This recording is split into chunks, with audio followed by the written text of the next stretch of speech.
Vamos a entrar en el pensamiento de este día. Aleluya.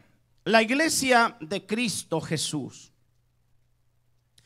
tuvo sus inicios, amados hermanos, en el corazón del Señor. La iglesia que conocemos como la iglesia de Cristo no fue establecida por el hombre. La iglesia que conocemos estuvo primeramente en el corazón de Dios el plan para poder redimirnos a los seres humanos. Tiene una misión en la tierra la iglesia. Tenemos un propósito por el cual estamos aquí. La iglesia debe conocer muchas cosas de la Escritura, pero sobre todo tiene que entender el propósito por el cual Dios la tiene en la tierra.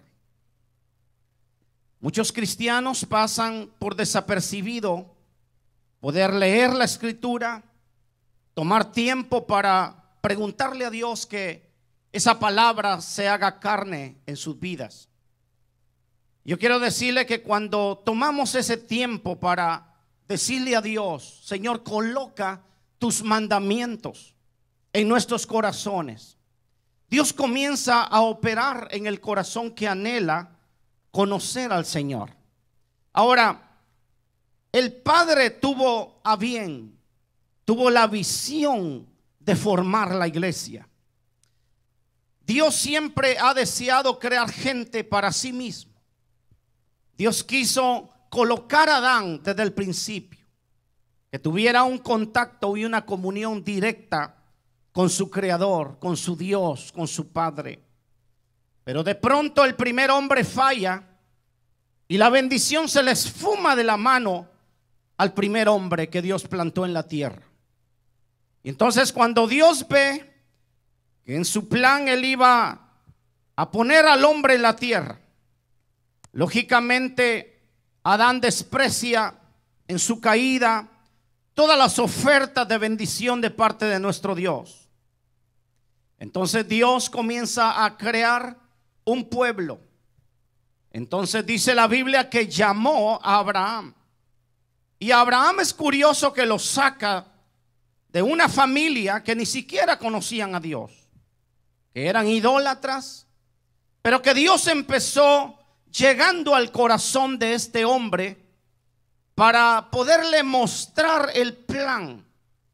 Y cuando Dios empieza a correr el velo y darle a este hombre la revelación, le dice que de su simiente iba a levantar sin número, incontable, las personas que iban a estar bajo este pacto de gracia, bajo este pacto de misericordia.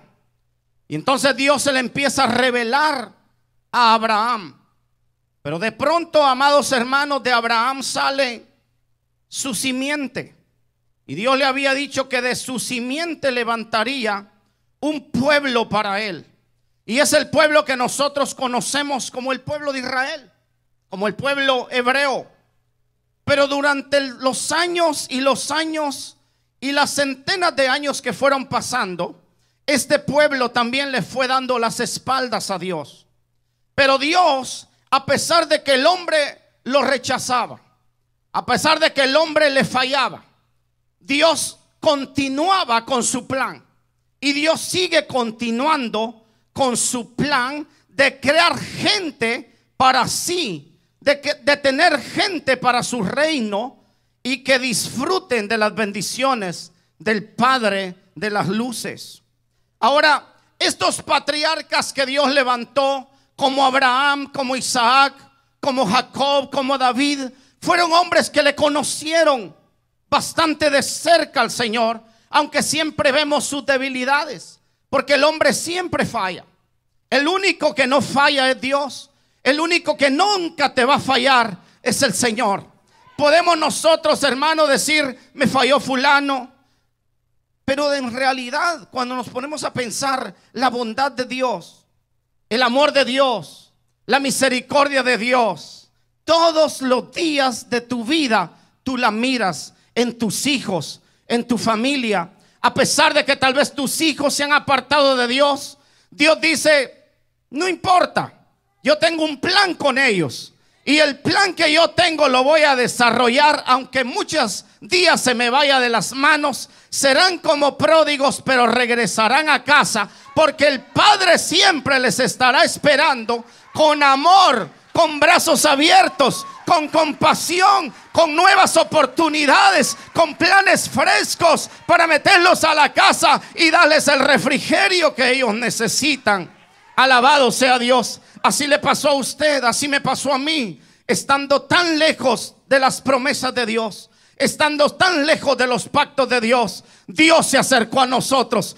Usted no se acercó a Dios, Dios lo tocó a usted. Usted no llegó a tocar la puerta, Dios tocó la puerta del corazón y Él entró a nuestra vida. Alabado sea Dios. Y Dios sigue con su plan. A pesar de la infidelidad del ser humano, el plan de Dios, déjeme decirle que después de décadas o centenas de años que trabajó Dios con el hombre, dándoles leyes, dándoles reglamentos, levantándoles levitas, levantándoles reyes, levantándoles profetas, levantándoles hombres de Dios que traían la profecía, hombres de Dios que traían la palabra en sus labios, que traían la administración sobrenatural de Dios, como un Eliseo que hizo tantos milagros, como un Elías que se paraba a declarar cosas sobrenaturales y Dios hacía cosas sobrenaturales. Déjame decirte que el Dios que tenemos seguirá haciendo cosas sobrenaturales, porque Dios sigue teniendo un plan con su iglesia. El plan de Dios no está apoyado en el hombre ni en la intención de los seres humanos. Aleluya. El plan de Dios, Dios lo va a ejecutar. El plan de Dios, ¿sabe dónde se completó? Cuando Cristo vino a la tierra. Y entonces empezó a llamar a un pueblo que no era. Empezó a manifestar la gracia de Dios amplificada. Empezó el hombre a sentir a Dios muy de cerca cuando Jesús los miraba, cuando Jesús los tocaba, cuando Jesús sanaba a las personas. Cuando hablaba Jesús siempre eran palabras de esperanza, palabras de vida, palabras de fortaleza, palabras de ánimo. A todos les decía: ten ánimo, hijo, levántate, hijo. Oh, qué maravilloso es nuestro Dios, que no tiene palabras negativas para hundirte, sino las palabras de Dios siempre vienen para levantarte. Alabado sea Dios. Por eso la Biblia enseña que Él levanta a los pequeños y avergüenza a los grandes. Ahora, Dios escogió a Israel. Deuteronomio 7:6 dice: porque para el Señor tu Dios, tú eres un pueblo santo. Él te eligió para que fuera su posesión exclusiva entre todos los pueblos de la tierra. Pero luego escogió a los gentiles, escogió a la iglesia de Cristo, que por décadas y por centenas de años hemos estado aquí en la tierra. Y la buena noticia es que cada día nos multiplicamos más. Cada día en la tierra habrán más cristianos, porque la promesa a Abraham fue que de tu simiente iba a levantar una. Oh, gracias Señor, porque Dios no pensó en un pequeño grupo. Dios pensó en una avanzada de rescatar a millones de personas en el mundo. Diga, el plan de Dios es para rescatarnos. El plan de Dios es para salvarnos. Dios nos ha amado como no tenemos la menor idea. Ahora, cuando el Hijo viene, comienza el Hijo a establecer la iglesia. Entonces se da cuenta que el Padre o Dios tuvo la visión de formar al ser humano, de formar la iglesia. Pero cuando Jesús vino, la viene a establecer. Mateo capítulo 16, verso 18 dice, Jesús dice, sobre esta piedra edificaré mi iglesia y las puertas del reino de la muerte no prevalecerán contra la iglesia. Esto indica que la iglesia estaría presente en aquel tiempo futuro. Eso significa que las puertas del Hades, las puertas del infierno, las ataduras del diablo tienen que soltar a la iglesia, porque la iglesia no le pertenece al reino satánico, sino que le pertenece al reino de la luz, al Dios soberano todopoderoso que nos eligió para que fuéramos su pueblo amado, rescatado con mano poderosa. Una pregunta le quiero hacer. ¿De quién es la iglesia? La iglesia no es ninguna organización. La iglesia es un organismo. La iglesia no es un club para reunirnos y traer la mejor ropa. La iglesia no es para eso. La iglesia Dios la estableció con un propósito. Y eso lo vamos a ir estando desarrollando durante algunas predicaciones y enseñanzas este año. ¿Cuál es el propósito por el cual tú estás? Y te llama a ser cristiano y yo también. ¿Cuál es mi función? ¿Qué es lo que debo estar haciendo? Cuando yo estoy descubriendo lo que la iglesia debería de estar haciendo, me duele el corazón. Me preocupa. Porque veo una iglesia, y no hablo de la iglesia de acá, creo que somos una iglesia que tiene bastante avivamiento en el corazón, en la vida de nosotros. Pero al ver cuánta iglesia está en un estanque, cuánta iglesia, hermano, está en un adormecer, cuánta iglesia está, hermano, desapercibida de lo que tiene que estar haciendo. Déjeme decirle que usted como iglesia, usted es las manos del Señor. Ustedes son los ojos del Señor. Ustedes son los pies para llevar las buenas nuevas a los afligidos de corazón. Ustedes son los que pueden llorar por las almas perdidas. Ustedes son los que pueden interceder por aquellos que están resbalando. Porque la iglesia tiene que saber cuál es su rol, cuál es su compromiso, cuál es la responsabilidad que tenemos como iglesia. ¿Sabía usted que lamentablemente hoy en día la gente se ha habituado a que la iglesia sea para ellos algo para recibir? Y es cierto, el Señor siempre llamaba a las multitudes para darles de comer. El Señor siempre llamaba a las multitudes para hacer un milagro en ellos. Pero ya cuando había hecho el milagro en ellos, le decía: ve y cuenta cuántas cosas he hecho contigo. Porque él lo que quería levantar era una iglesia que hubiera sido, que fuera afectada por su presencia y su palabra, para que ellos fueran a afectar a otros con el poder de la misma palabra. Yo quiero decirle a la iglesia que lo que usted está recibiendo no es para que se quede con lo que está recibiendo, sino es para dar para el necesitado, aquel que lo necesita afuera. Alabado sea Dios. La iglesia tiene que despertar para ser una iglesia que pueda llevar las buenas nuevas de salvación. Pero necesitamos aprenderlo, necesitamos practicarlo. Ahora, la iglesia la estableció Jesús. Pero de repente vino el Espíritu Santo. Y cuando viene el Espíritu Santo, en el libro de los Hechos capítulo 2 dice que los discípulos estaban esperando la promesa. Y el Espíritu Santo vino sobre ellos. Y cuando vino el Espíritu Santo, comenzó, hermano, a llenarlos de poder, a llenarlos de unción. Los llenó de capacidades que ellos no tenían. Déjeme decirle que ellos eran, hermano, personas que se creían menos que nada.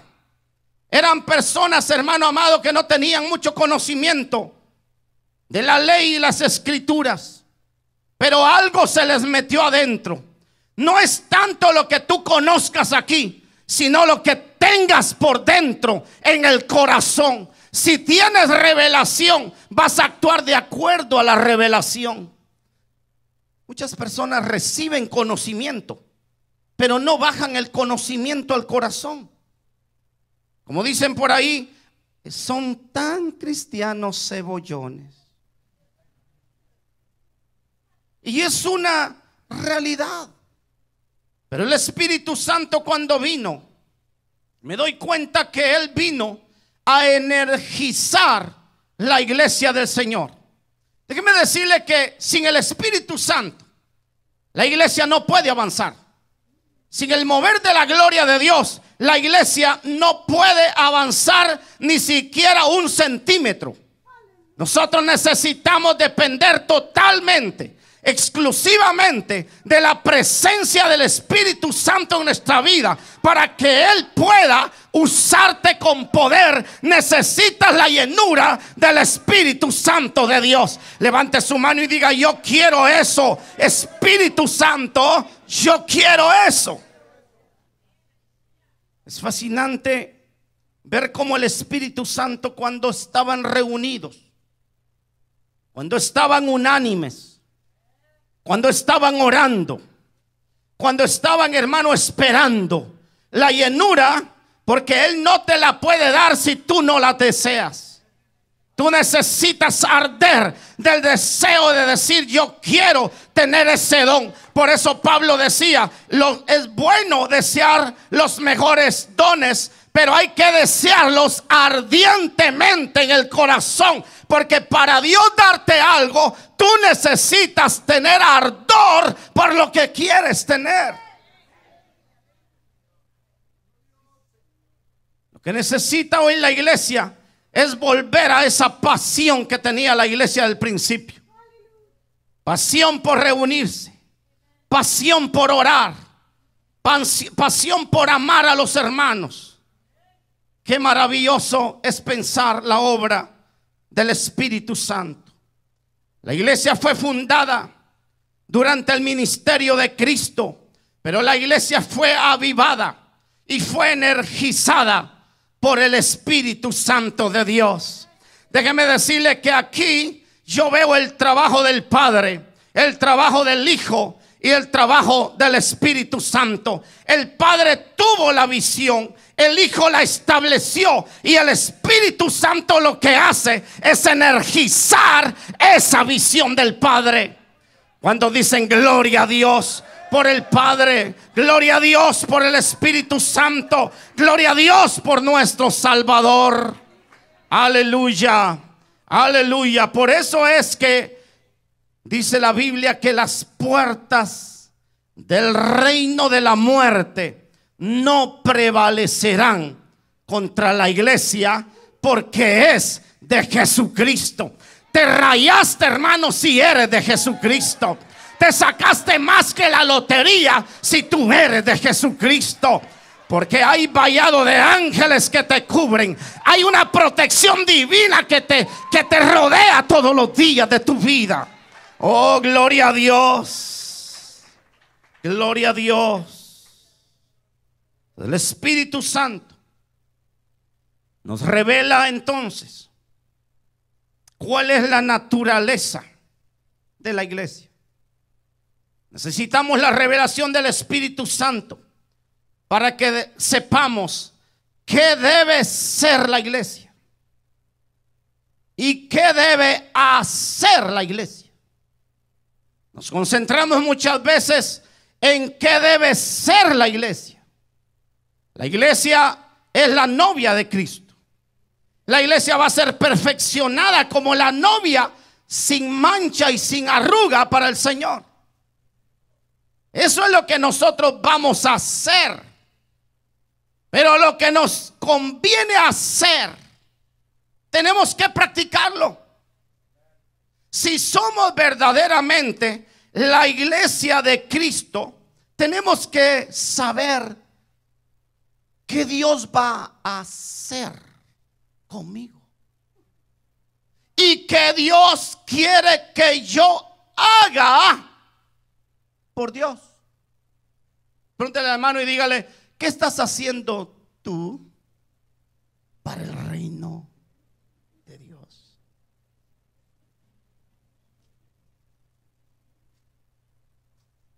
Y vamos a entrar en esto. Cuando hablamos de iglesia, es la palabra eclesía. Eclesía significa llamado.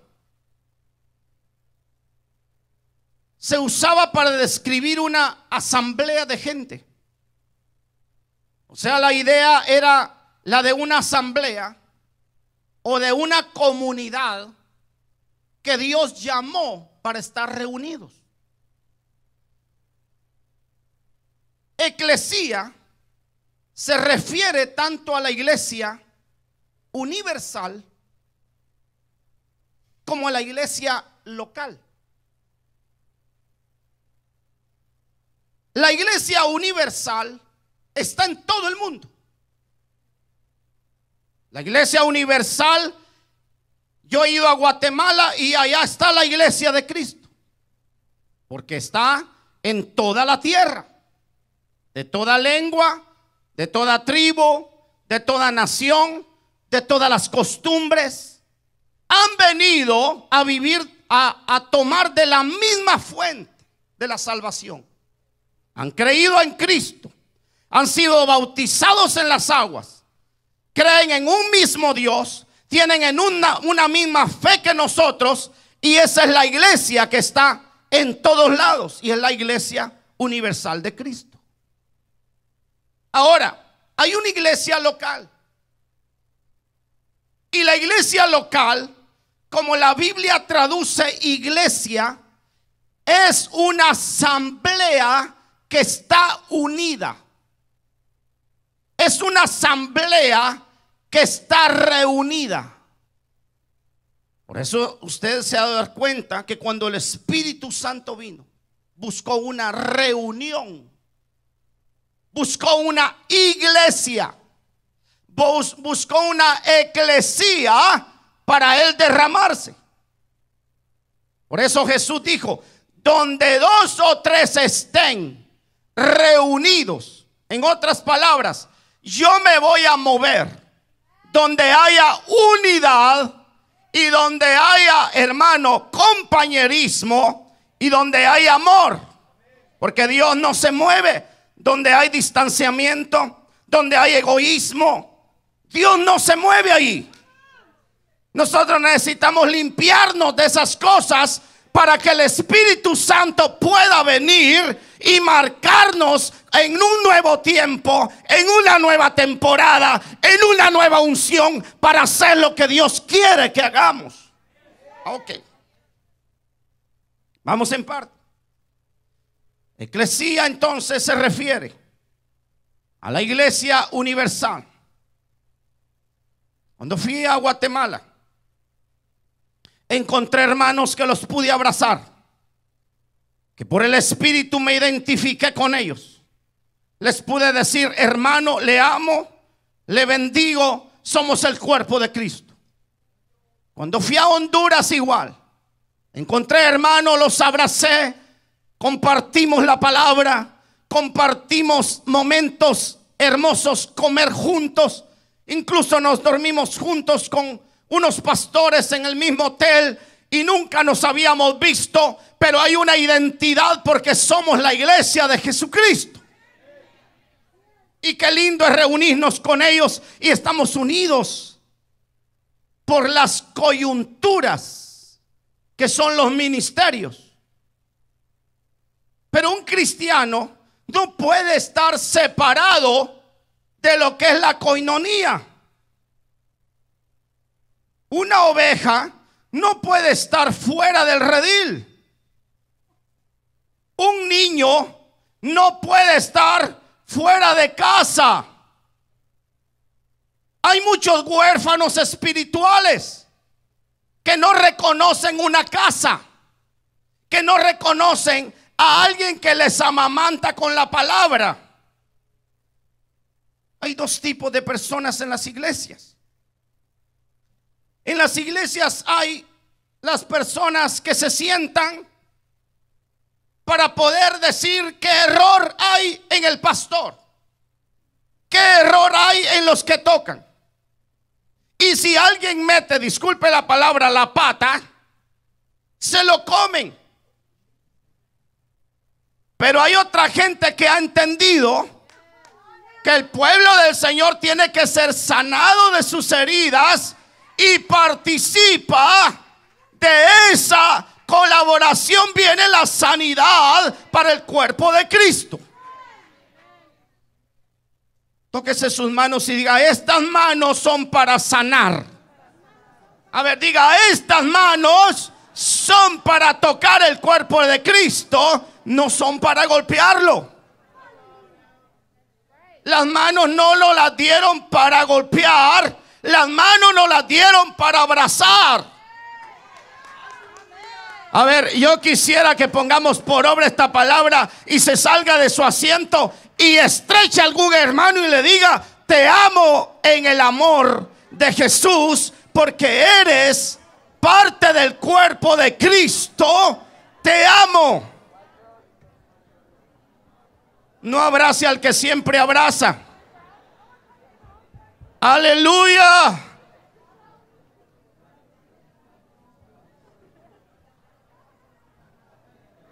Se tienen que romper las divisiones siempre. Se tiene que romper las separaciones. Aleluya. Aleluya. Aleluya. Bendiga a sus hermanos. Oh, gloria a Dios.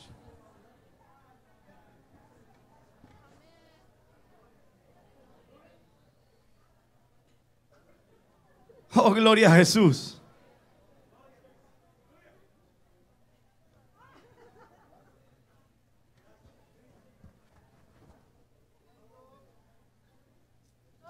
Aleluya.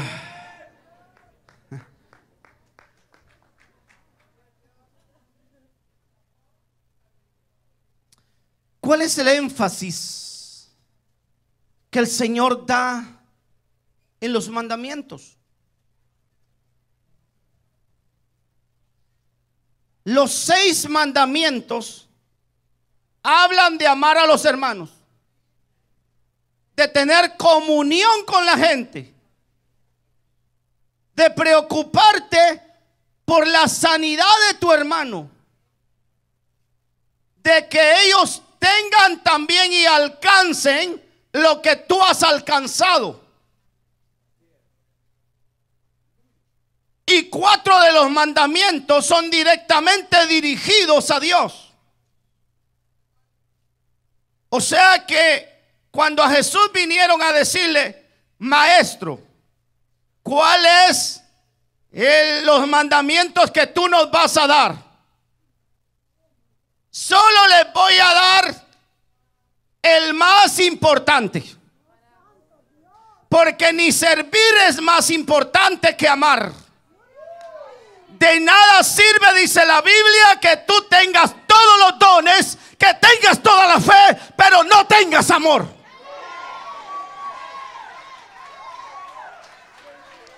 Puedes tener dinero, y lo digo por la gente que también nos ve. Puedes tener poder y puedes tener buen trabajo y puedes tener que eres el don de tu pueblo, pero si no tienes amor, eres como un címbalo que retiñe y no tiene nada.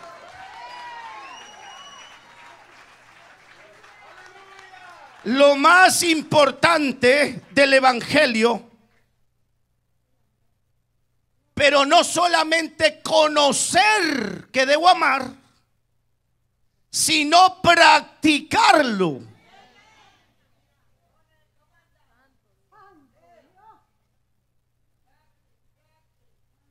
Practice, practice. Amen.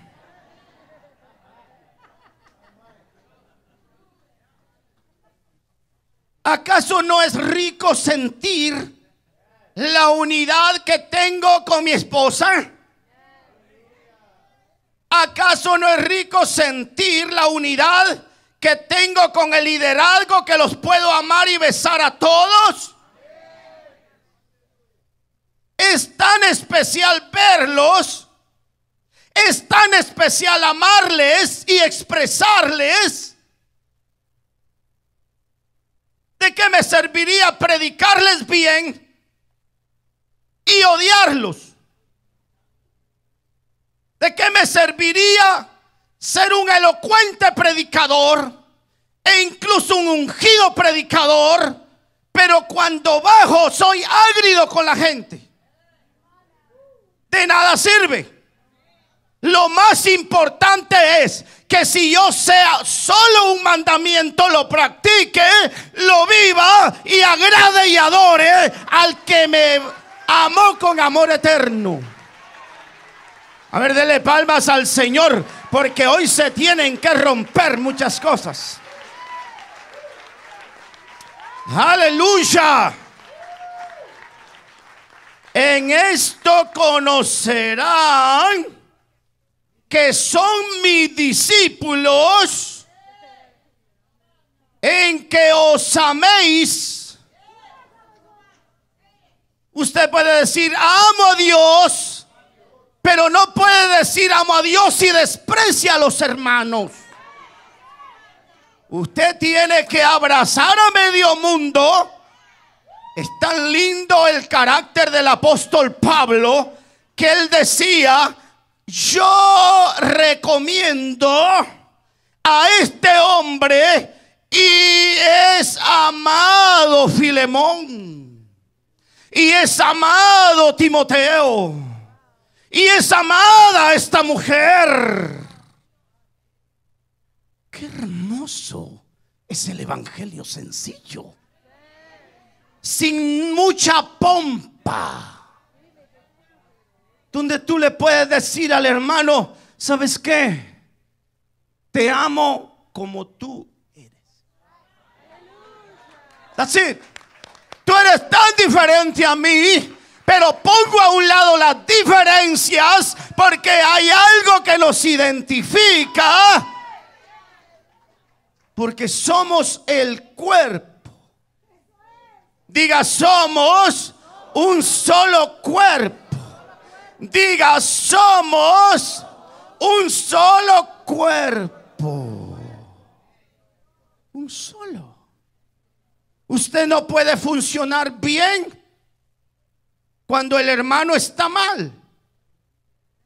En su grupo de trabajo, en su liderazgo y en lo que hace en el ministerio, usted tiene que cuidar sobre todo la actitud como se dirige a los demás, para no poder afectar la conciencia de las personas, porque ¿cuántas personas están ofendidas cuando se les desprecia? Pero el amor es lo mejor. Digamos todos, el amor es lo mejor. El amor.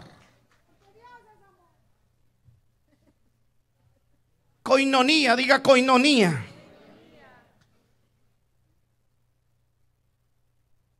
Entonces la unidad,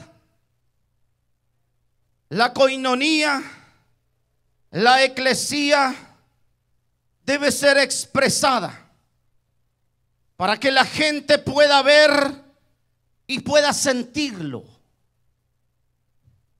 Personas que entran acá tienen que verlo y tienen que sentirlo para que este evangelio pueda cautivar sus corazones, porque la gente está buscando dos cosas: ser amada y ser comprendida. Diga, ser amado y ser aceptado. Son dos cosas: ser amado y ser aceptado. Yo a mi esposa la amo más que el primer día. Porque entendí que yo no la voy a amar solamente con palabras, sino que son los hechos diarios. Porque usted puede hacer algo y dar algo sin amor, pero si no tiene amor, nada es. Yo quiero ser alguien, diga yo quiero ser alguien. Y el alguien se mide la capacidad que tú tengas para amar a los hermanos. Ok. Cuando hablamos de coinonía, lleva la idea de compartir, de participar, de tener compañerismo, de ser compañero, de tener comunión en Cristo. Entonces la iglesia no es solamente para que se reúna un domingo, es parte. Aquí venimos para nosotros darle a Dios una fiesta de adoración, una fiesta de alabanza. Pero realmente donde manifestamos nuestro amor y nuestros sentimientos verdaderamente es en el diario vivir. Cuando tú convives con los hermanos en un grupo, tú puedes expresar y los otros se van a identificar contigo. Y las personas que ya pasaron por ahí por alguna necesidad te van a ayudar, te van a comprender, te van a sanar. Pero si la persona se aísla, no hay evangelio aislado. Eso es imposible que sea la iglesia, porque la iglesia es llamados a pertenecer a una asamblea, a un grupo. Por eso es que nosotros vemos la iglesia del principio como estamos aprendiendo. De pronto veo yo a Pablo que dice: saludad también a la iglesia que está en su casa. Romanos 16:5, Colosenses 4:15. Saludad a los hermanos que están en la Odisea, también a Ninfas, ahí está un nombre para su nieta, y a la iglesia que está en su casa. Filemón 1:2. Y a la hermana Apia, ahí está el nombre de su suegra. Y Arquipo, el que formaba el equipo, nuestro compañero de qué, de milicia. Y a la iglesia que está en ¿dónde?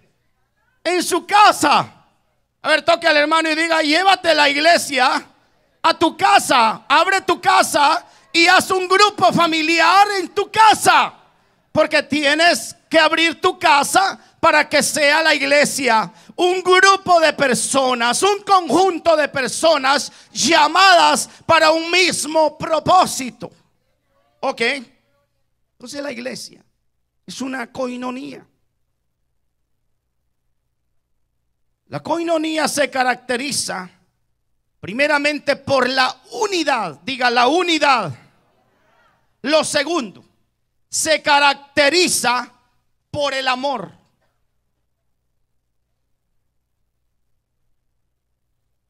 El amor.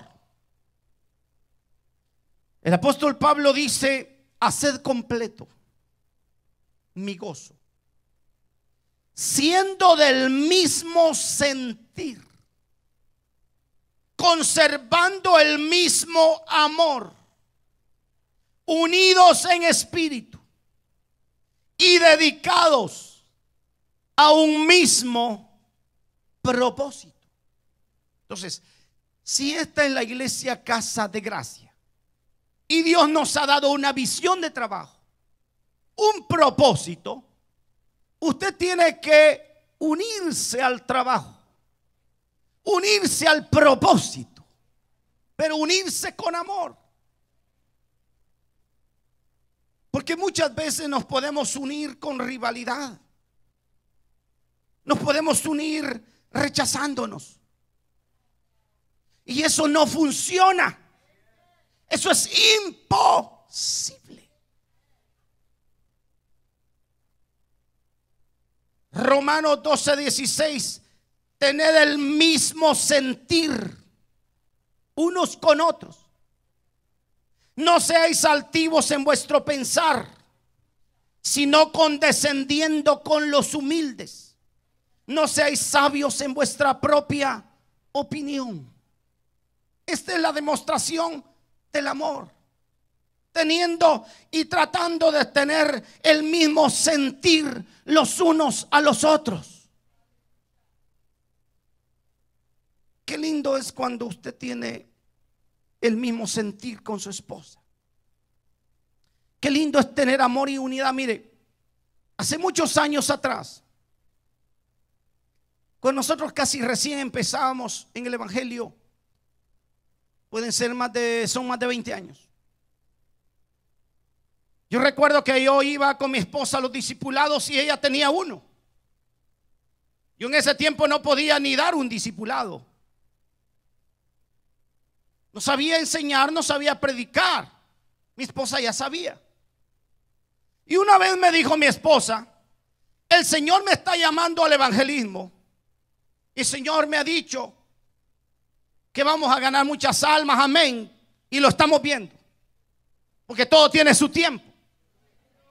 Pero ella me dijo: te vas a quedar con los niños y yo me voy a ir a todos los países. Esa idea yo la reprendí. Yo dije: la rechazo. Y yo le dije enojado, le dije: no, Señor, tú no te vas de mi lado. Habían dos sentires diferentes. Ella quería hacer la obra de Dios y era un buen propósito, pero no había el sentir en mí. Hace unos años atrás, cuando Dios me habló de ir al ministerio pastoral, hace 10 años que Dios me habló. Pasaron después 2 años para Dios meternos al pastorado. Yo llegué con mi esposa y le dije: ¿sabes qué? Arde mi corazón por abrir una congregación. Se ha llegado el tiempo de que nosotros seamos pastores. Y me dijo ella: déjame que también yo lo sienta. Ahí estábamos empatados, ¿verdad? ¿Qué le quiero contar? Que todo lo que se hace en el sentir mismo. Por eso usted, cuando tome una decisión, usted dígale a su esposa: ¿qué color de casa te gusta? Vamos a comprar un carro, ¿qué te parece? Bueno, ¿y cómo le va a decir la señora: cómo vamos a comprar un carro si tú no trabajas? No van a tener un mismo sentir, ¿verdad? Pero el amor y la unidad funciona cuando usted tiene el mismo sentir con la otra persona para llevar a cabo un mismo propósito. Hay personas que al pastor quisieran jalarlo al sentir individual que tiene cada oveja. Pastor, las cosas yo las aprendí allá y este es mi sentir, que no hayan luces. Reprendo también, ¿verdad? Ahora, cuando hay un mismo sentir, todo empieza a fluir y a fluir y a fluir y a fluir. Y usted se da cuenta que el río de Dios sigue corriendo. Y la bendición de Dios la trae el mismo sentir, porque es en el mismo sentir está el ingrediente más importante que usted puede tener para realizar cualquier cosa, que es el amor y es la unidad. A ver, todos diciendo: en esta casa estaremos unidos en un mismo propósito, en un mismo sentir, para la gloria de Dios. Démosle palmas a Jesús en este día. Aleluya.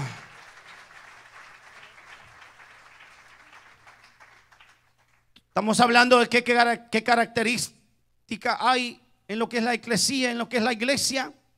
La tercera es la luz. La Biblia dice en el libro de Primera de Juan 1, 6 y 7: si decimos que tenemos comunión con Él, pero andamos en tinieblas, mentimos y no practicamos la verdad. Mas si andamos en la luz, como Él está en la luz, tenemos comunión los unos a los otros, y la sangre de Jesús su Hijo nos limpia de todo pecado.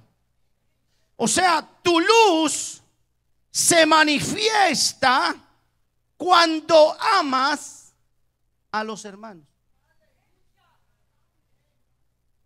No se manifiesta solamente en conocimiento y en obras, sino cuando amas con un corazón puro a la familia del pueblo de Dios. El deseo de Jesús siempre fue, y la oración de Jesús siempre fue, que tengan unidad. Yo oro, Padre, dijo, para que todos sean uno, así como yo les doy el ejemplo.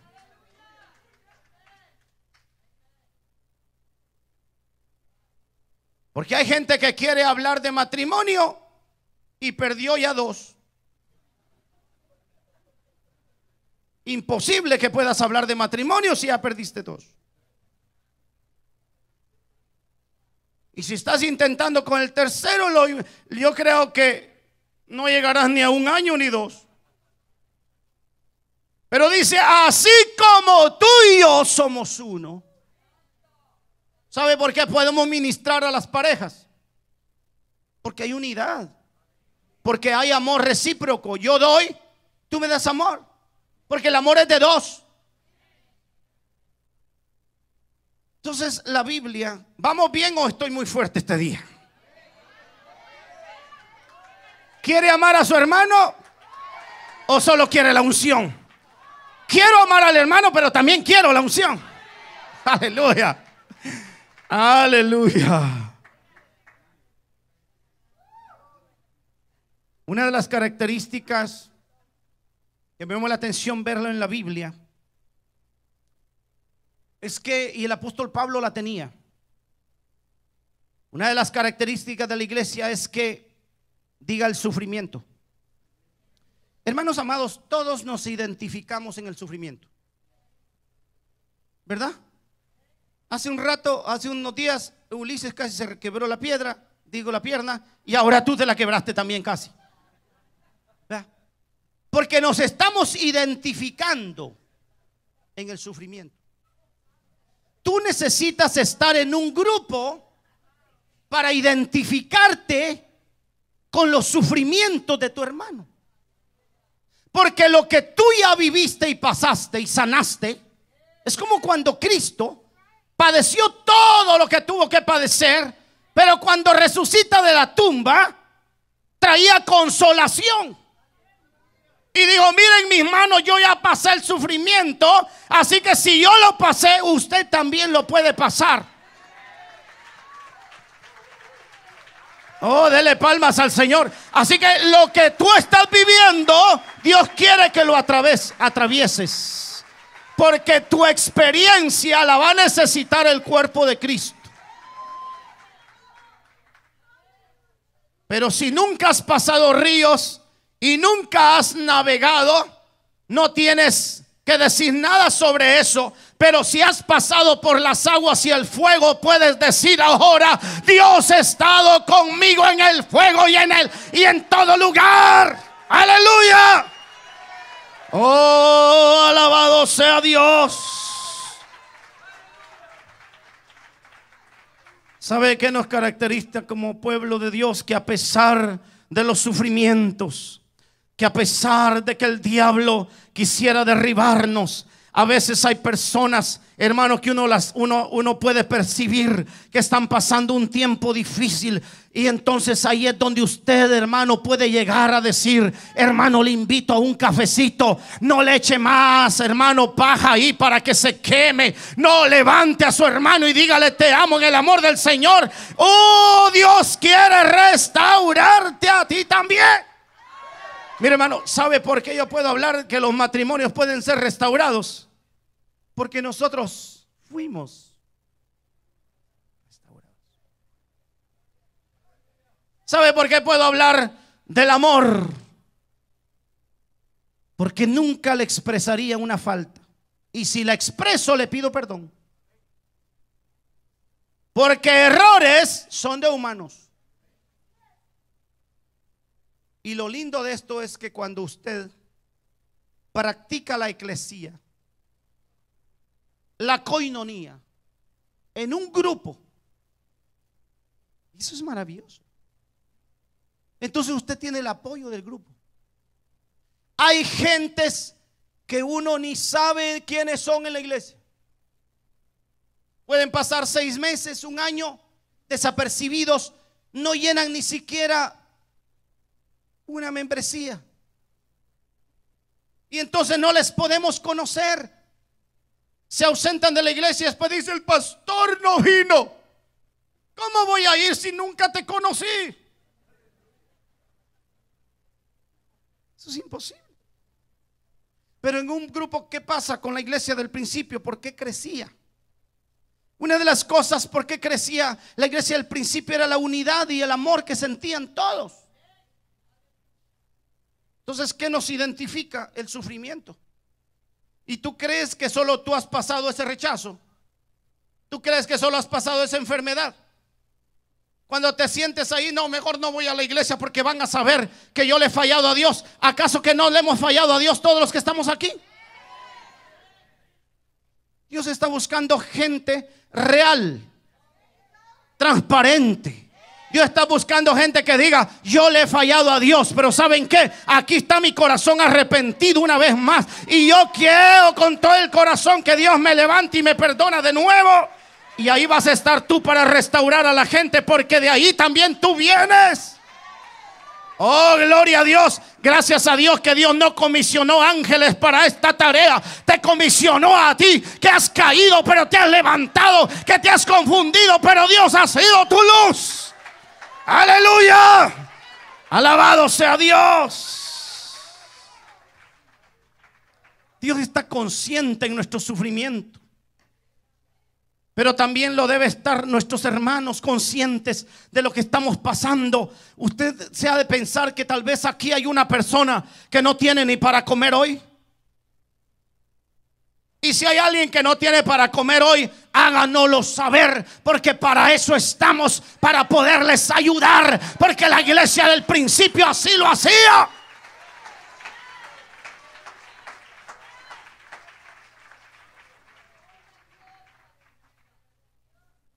Aunque sea una canasta de pan, le llevamos entre todos. Y comemos donde 2 comen, comen 3. ¿Cuántos dicen amén, amados hermanos? En todos los sufrimientos que la iglesia ha pasado, Dios no la dejó en el sufrimiento. Diga: Dios no va a dejar a la iglesia en el sufrimiento. La Biblia dice: pues considero que los sufrimientos de este tiempo presente no son dignos de ser comparados con la gloria que nos ha de ser revelada. Dice la Biblia que Dios vio que el pueblo de Israel estaba en gran aflicción y en gran sufrimiento, y dijo: no, yo voy a bajar para defenderlos, porque yo no los puedo ver que sufran demasiado. Es un Dios que te permite sufrimientos. Y entonces el hermano que ya pasó, lo prueban al hermano a ver si ama. Porque la Biblia dice, y esto es interesante poder pensar, hermanos, que los amigos de Job fueron a consolar a Job. Que los amigos de Daniel fueron y estuvieron con él en el momento más difícil. Él tenía 3 amigos que estaban allí. Usted necesita por lo menos 3 amigos. Usted necesita por lo menos 2, 3 personas que puedan entenderlo en sus momentos difíciles. Es interesante poder entender, hermano, que somos eclesía, somos una iglesia. Dios nos llamó para que estemos unidos y que no hayan separaciones, que nos amemos los unos a los otros. como el Señor nos ha amado. Yo tengo un sentir este día.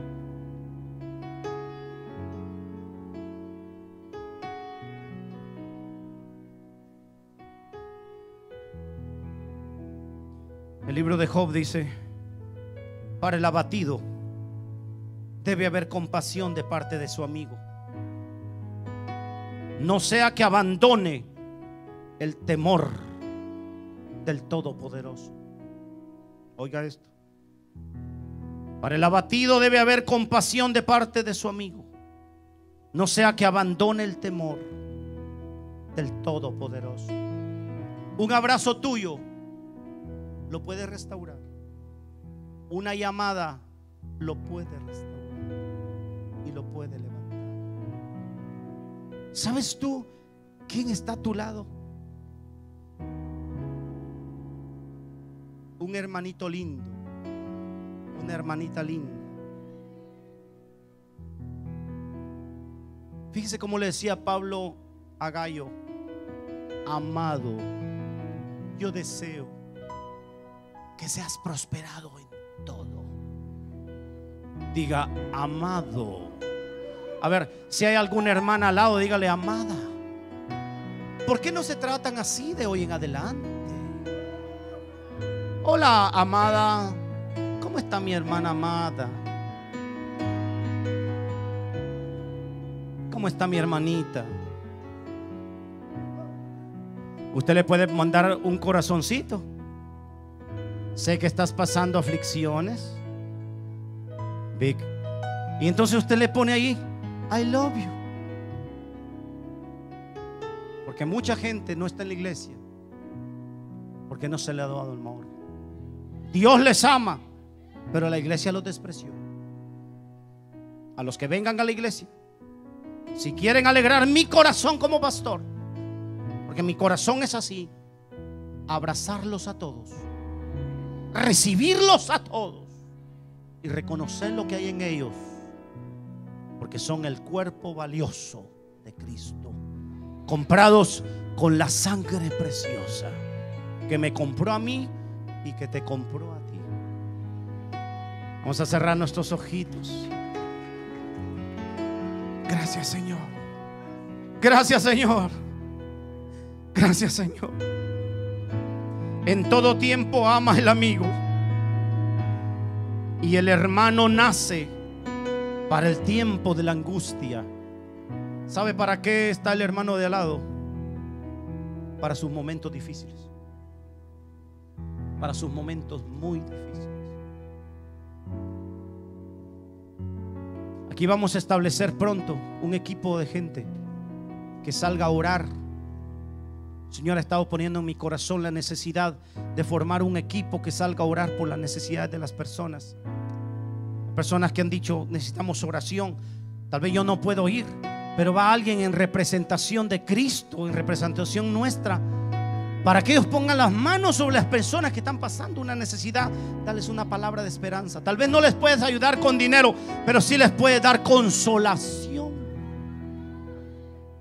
Oh, aleluya. ¿Cuál es tu función? Amar a tu hermano, estar unido con tu hermano.